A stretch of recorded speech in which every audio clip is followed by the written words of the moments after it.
Everyone at that long, polished table believed I was the family embarrassment, the one who had somehow fumbled her potential and landed squarely in mediocrity. The air was thick with condescension, their smiles painted in patronizing hues, and then the moment sliced through it all like a sharp wind. The butler stepped into the grand dining hall of Ashridge Manor, his posture straight, his voice crisp, and looked directly at me with a slight bow. "Welcome back, Miss Taylor. The boardroom is prepared for you." I remained seated, composed and quiet, at the far end of the massive oak table, surrounded by relatives in tailored suits and pearls. Every spring our family gathered here for what they like to call the Taylor Legacy Dinner, really just an annual exercise in comparison and humble bragging. Candlelight flickered against the antique chandeliers and danced across the polished silver laid out with ritualistic precision. Yet all the energy in the room seemed magnetically drawn to my older brother Brandon. He sat at the center of attention in a charcoal three-piece suit, the kind that screamed Wall Street elite. He looked like he'd been styled for the cover of Executive Monthly. And true to form, Brandon was holding the room hostage, with his latest tale of triumph swirling his wine with performative grace. So right after I presented the quarterly numbers, he said, his voice coated with smug satisfaction, the CEO pulled me aside, and right there in the boardroom, promoted me Senior Director of Global Accounts. Effective immediately. A perfectly timed wave of polite gasps and murmurs washed over the room. They always came on cue as if rehearsed. I lifted my glass of iced tea because someone had to drive and took a slow sip, ignoring the tightening sensation in my stomach. None of them had a clue. Not one person at that table knew the most significant round of executive interviews in Evercrest Technologies' history was beginning first thing tomorrow morning. No idea that I, Jessica Taylor, the supposed underachiever of the Taylor clan, was not only involved, but the founder and CEO of Evercrest. "So Jess," my Aunt Cheryl piped up, her voice bubbling with that grating mix of cheer and pity, "still juggling all those little tech side things? What is it now, web design, coding, crafting apps or something? I swear I can't keep up." I met her gaze and gave a smooth smile. If only she knew that my so-called little side hustle had just closed a Series D funding round with a post-money valuation north of $90 million. "Yep," I replied lightly, folding my napkin with practiced elegance. "Still hustling." In truth, I was already thinking about the integration contracts waiting on my desk, and the team of attorneys who'd be meeting me tomorrow at our Savannah headquarters. Brandon leaned across the table with an expression of theatrical concern. "Hey, if you're still figuring things out," he said in that faux benevolent tone that made my teeth itch, "I could maybe pull a few strings at Bayshore Global. They're always looking for support roles, data entry or analytics assistant, something like that." He offered a benevolent grin as if bestowing a royal favor. Bayshore Global, the very company Evercrest Technologies was set to fully acquire at 10:00 a.m. the next day, the same company where Brandon had just landed his glittering new title. "That's incredibly generous," I said, barely containing a smirk. "I'll think about it." Dad let out a dramatic sigh. "Jessica, you graduated top of your class from Stanford. What happened, sweetheart? You're 34. It's time to settle down and catch up to your brother already." His tone was heavy with disappointment, the kind that doesn't cut as much as it scratches away at you over years. What he didn't know, what none of them knew, was that just last week Titan Business Journal named me one of the 2024 top 40 innovators in tech. And tomorrow Brandon would walk into Evercrest's main office, thinking he was preparing for a merger meeting, only to find me sitting at the head of the table, not as his sister, as his superior. The magazine had chosen the photo I'd asked for, my back to the lens face cast in gentle shadow. I'd always preferred it that way. The anonymity let me build quietly without noise or interference. Evercrest had been crafted behind a curtain of silence, and I intended to keep it that way until the time was right. Remember when we were kids, Brandon's voice was syrupy with that fake nostalgia he pulled out whenever he felt especially proud of himself. "You always said you'd run your own company someday. Wild, huh?" He chuckled at his own revisionist history. I just nodded, folding my napkin slowly across my lap. Aunt Cheryl chimed in again, as helpful as ever in the worst ways. "You know, Jess, I've got a friend who owns a tax prep service. She might be looking for someone to help with paperwork, nothing glamorous, but good, steady work. Thanks, Aunt Cheryl, I said with a gracious nod, nudging my untouched creme brulee aside. But I'm doing just fine, really. Brandon let out a patronizing chuckle. Come on, Jess. You're living in a tiny apartment driving that old Civic from college and freelancing, or whatever you call it these days. Meanwhile, I just wrapped Bayshore's biggest deal yet. Tomorrow's going to change everything. If only he understood how right he was, just not in the way he thought. The deal Brandon was gloating about, it was the final step in a covert, methodically planned hostile acquisition. Bayshore Global had been bleeding funds for over 2 years. Evercrest had been quietly buying their debt and shares through a web of proxies since last spring. This wasn't a merger, it was a full-blown takeover. That contract Brandon had been bragging about finalized by his assistant, of course. I had watched the entire thing unfold via encrypted feeds and internal briefings, never once revealing my presence. Not a single person had questioned the quiet observer in the room. That's fantastic, Brandon, I said, keeping my voice level. Sounds like tomorrow will be transformative. He lifted his glass in a toast. To success. Some of us are just born for it. Dad beamed at him like Brandon had split the atom. That's my boy. Smart, strategic, a real leader. My phone buzzed under the table. It was Maya, my assistant. Final interview list confirmed. Brandon's first, 9 Suro sharp. I slid back my chair and rose with a practiced smile. Excuse me, I've got to take this. Mom sighed like I was disappointing her all over again, still working those late-night support gigs. I stepped into the silent corridor of Ashridge Manor, my heels tapping softly on the marble floor. I glanced at my phone again, double-checking the message. Everything was falling perfectly into place. In just a few hours, Brandon Taylor would walk into my office, resume in hand, ready for an executive interview. The early dawn cast a golden sheen across the Savannah skyline, and from the vantage of the 32nd floor of Stratford Tower, the world seemed peaceful, unaware of the storm quietly gathering. I stood near the expansive window of my penthouse office, the glass cool beneath my fingertips, my reflection faint but resolute. The stillness of morning was a far cry from last night's symphony of polished laughter and backhanded compliments. I could still hear them, Brandon's triumphant drawl, the indulgent amusement in our father's voice, and the patronizing sympathy thinly veiled in my mother's sigh. To them, I had become the ghost of wasted potential. What they didn't know, what they never imagined, was that the daughter they pitied, the one they reduced to whispered jokes and dismissive glances, would soon hold the fate of Brandon's career in the palm of her hand.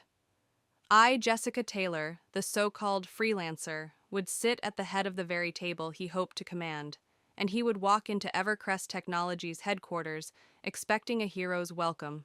What he would find instead was an executive review, and me ready to write his future in ink. A glance at the sleek silver clock on my desk, 7:42 a.m. Time edged forward, unrelenting.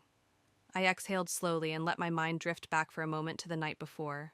Back in Ashridge Manor's grand dining room, Brandon was still basking in his self-made spotlight when I returned from taking a discreet call. Success is about taking charge, he declared to the applause of half-listening relatives, his voice slicing the air like a champagne toast. Some people just don't have the guts for it.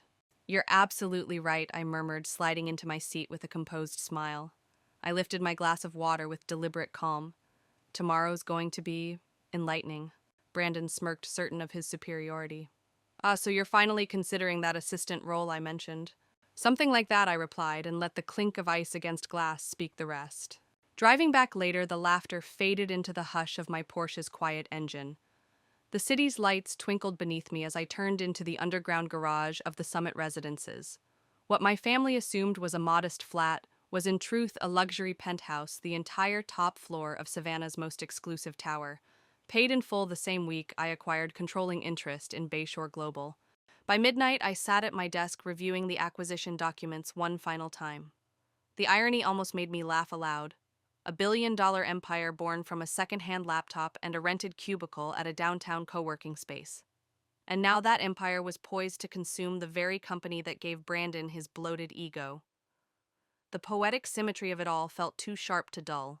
As morning broke, I stepped into my private elevator, the gold key card sliding smoothly into place. Floor numbers blinked, 30, 31, 32. At the top, Evercrest's executive boardroom awaited its glass walls, high ceilings, and commanding view a far cry from the dim, cramped living spaces my family imagined for me. I adjusted the lapel of my Marlowe suit in the mirrored wall. Today wasn't about revenge, not truly. It was about recognition. Today, I would finally be seen. When I emerged into the hallway, Maya was already waiting, tablet in hand, her expression composed, yet charged with anticipation. "Good morning, Ms. Taylor," she said, a flicker of a smile beneath her professionalism. "The Bayshore team is in the main conference room. Your brother arrived 15 minutes early." Of course he had. Brandon always needed to be first to dominate the space before anyone else arrived. I raised a brow. How many times has he mentioned his new title so far? Maya tapped her screen lips, twitching with amusement. 8, and he's referenced the Anderson partnership 4 times. I smoothed my blazer again, checking my reflection in the brushed steel wall, a final moment of clarity. Security measures. Phones and devices collected, no leaks. "Excellent," I replied, drawing a long, steady breath. "Let's not keep them waiting." The boardroom was more than a meeting space. It was a stage for power plays and legacy decisions. Designed with intention, from the leather chairs arranged with precise symmetry to the panoramic view that made men feel either limitless or small. As we approached, Brandon's voice floated into the hallway, bold and brash. "And once the merger is finalized, I fully expect to oversee all global accounts. Honestly, wouldn't surprise me if they offered me a board seat." Maya opened the door. Silence fell like a curtain. Brandon, mid-sentence, turned toward the entrance. His expression flickered certainty to confusion in a heartbeat. "Jessica," he stammered, "what are you doing here?" I walked forward, each step deliberate, each movement a declaration. I placed my briefcase at the head of the table, met every eye in the room, and allowed the moment to settle. "Good morning, everyone. Apologies for the delay," I said smoothly. Maya began distributing the acquisition packets without a word. Brandon's brows drew together. "This must be a mistake. This is a closed session. We're here to meet with the CEO of Evercrest." I opened my folder with slow precision. "Correct.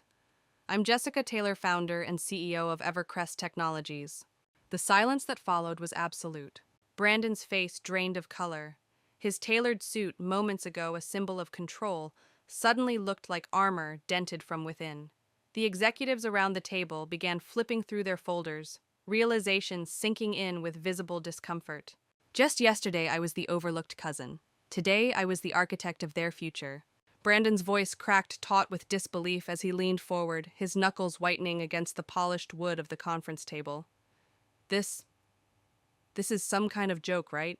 You're just a freelancer there." I didn't flinch. My tone was even almost gentle in its firmness. "That freelancer title was a mask, Brandon. Much like the so-called tiny apartment I live in, the penthouse actually perched atop Stratford Tower, which incidentally is a property under Evercrest Technologies' asset portfolio." His eyes, wide and stunned, searched mine like a man looking for familiarity in a stranger's face. And perhaps that's what I had become to him. A stranger who had quietly rewritten the narrative of his world. I stepped toward the sleek wall monitor, feeling the weight of the moment settle into the silence. Success doesn't need to be paraded around at every family dinner like a badge of honor. Sometimes it speaks best in whispers. I tapped the screen. The monitor glowed to life, illuminating the room with the cool precision of digital evidence. A year's worth of strategic maneuvering unraveled before their eyes, acquisitions masked behind shell companies' proxy investments, accumulating silently, all converging into one truth. "This isn't a merger," I said, each word deliberate. "It's an acquisition." Evercrest now owns 51% of Bayshore Global, every last share secured over the past 12 months. Brandon's expression twisted disbelief, giving way to a boiling storm of betrayal. "You let me sit there last night, bragging about a future you were quietly dismantling behind my back. You let me take credit for your assistant's labor, build a name off empty partnerships, and chase accolades handed to you on silver platters." I finished for him, my voice never rising. Around us, executives exchanged uncertain glances. A few had harbored suspicions, others had tried, perhaps half-heartedly, to raise them. But none had dared challenge Brandon until now. As of 9 o'clock this morning, I continued, my voice cutting through the tension like a scalpel. Bayshore Global is a subsidiary of Evercrest, and will be restructuring the executive branch accordingly. Brandon surged to his feet, his chair clattering behind him. "You can't do this. I'm senior director. Your position, I said quietly but firmly, is one of several we've identified as non-contributive. It's being eliminated. I turned to the others. Most operational staff will stay.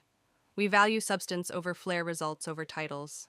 A flurry of signatures followed a bureaucratic dance cloaked in shock and silence. One by one, the room emptied until only Brandon remained. He stood at the window, shoulders slack, his reflection caught in the glass against a skyline he no longer owned. Why, he asked, his voice a hollow whisper. Why didn't you ever tell me? I gathered my materials with slow, precise movements. Would you have believed me? He turned, his face, raw eyes glistening with unshed truths. All those holidays. Every time you said you were fine. You were building all of this. I met his gaze squarely. Yes, while you were rehearsing success, I was living it. My fingers curled around the latch of my briefcase. You offered me an entry-level job, Brandon, I said, closing it with a soft, decisive click. As if you were throwing me a lifeline. Consider this your first lesson in humility. Success isn't measured by volume, it's measured by impact. Before he could respond, my phone buzzed. I didn't need to look to know who it was. The screen lit up with their names, Linda and George Taylor. Right on cue. I answered on speaker. Jessica, my mother's voice cracked tinny and high with panic. Tell me this isn't true. Tell me you haven't been lying to us all these years. I never lied, I said calmly, adjusting the crease in my blazer.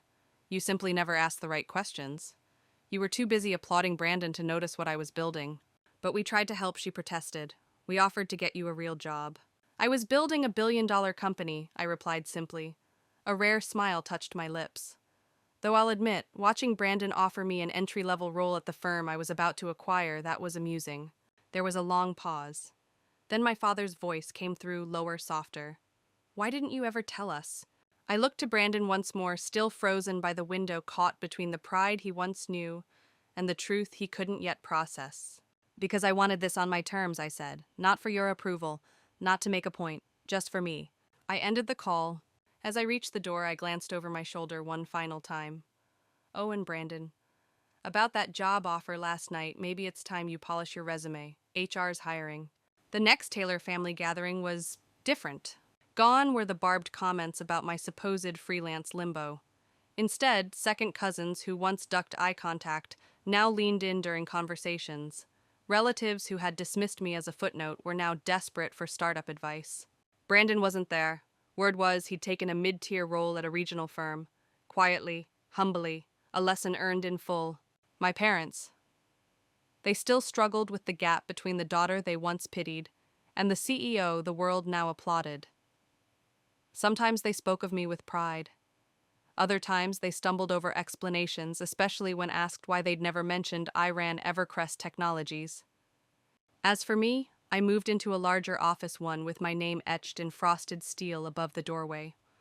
On quiet nights, I could still see the silhouette of my old apartment from my new window.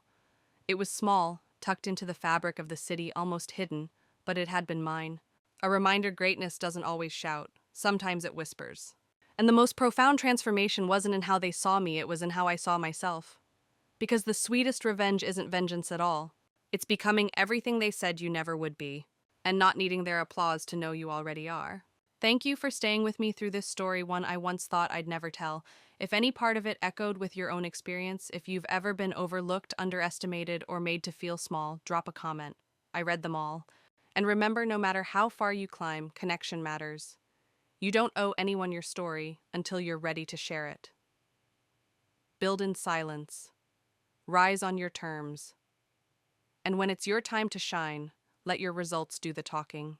If Jessica's journey reminded you of your own strength, consider liking and subscribing. There are more stories to come, and one of them might just be the one you need to hear. Because the world may not see your worth yet, but that doesn't mean you're not already becoming extraordinary.